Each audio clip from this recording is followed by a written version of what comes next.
میں چیلنج دیتا ہوں، آج کیا تاریخ ہے جی؟ 9 ستمبر 2022 ہے۔ 6 ماہ تک مرزا محمد علی جیلمی صاحب، آپ کو یہ چیلنج ہے، پاکستان کی کسی عدالت کے اندر مجھے بلاؤ،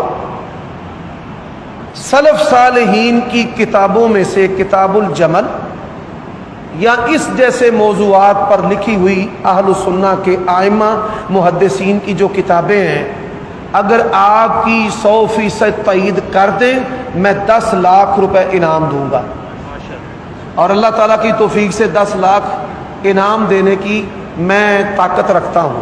ولا حول ولا قوت الا باللہ۔ شخص بات ہماری کروا دے گا، مجھے مرزا صاحب کے پاس لے جائے، انجینئر صاحب کے پاس، میں اکیلا جانے کے لیے تیار ہوں۔ وہ ہمارے پاس آ جائیں، 100 بندہ لے کر آئیں، 1000 لے کر آئیں، 10 لے کر آئیں، ہمارے پاس آ جائیں، آن دی ریکارڈ لائیو چلائیں گے، ریکارڈ بھی کریں گے، فیس بک پہ بھی ڈالیں گے۔ 1 گھنٹہ جو بات کروائے گا اس کو 1 لاکھ روپے نقد انعام دے گا۔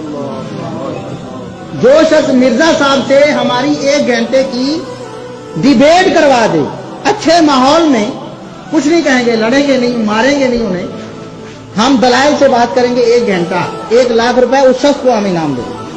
اب اس سے زیادہ اور کیا ہم کر سکتے ہیں؟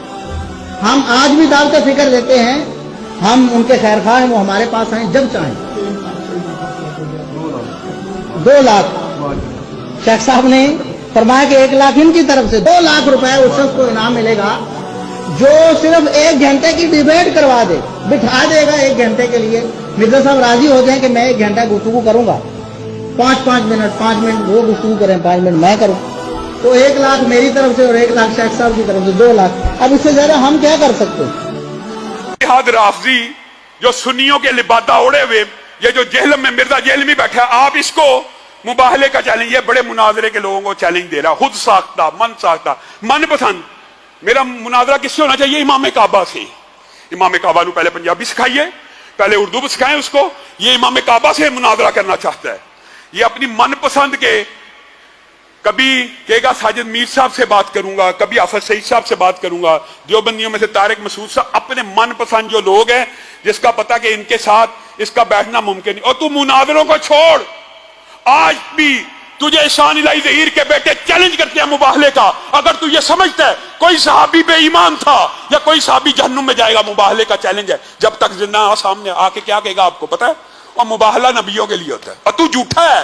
اگر نبیوں کے لیے ہوتا تجھے کرنے میں کیا مسئلہ ہے؟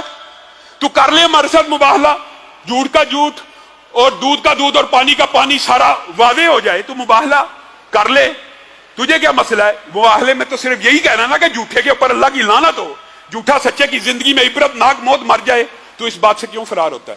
ہر جھوٹا بندہ قیامت تک اس بات سے فرار رہے گا، اور یہی دین اسلام کی حقانیت کی سب سے بڑی دلیل ہے کہ نبی کریم صلی اللہ علیہ وسلم نے جب مناظرے کے بعد مباہلے کا چیلنج دے دیا تھا تو عیسائی بھی کانپ اٹھے تھے، کہا اگر قبول کر لیا تو پھر عیسائی امت شاید دنیا کے اندر نہ رہے۔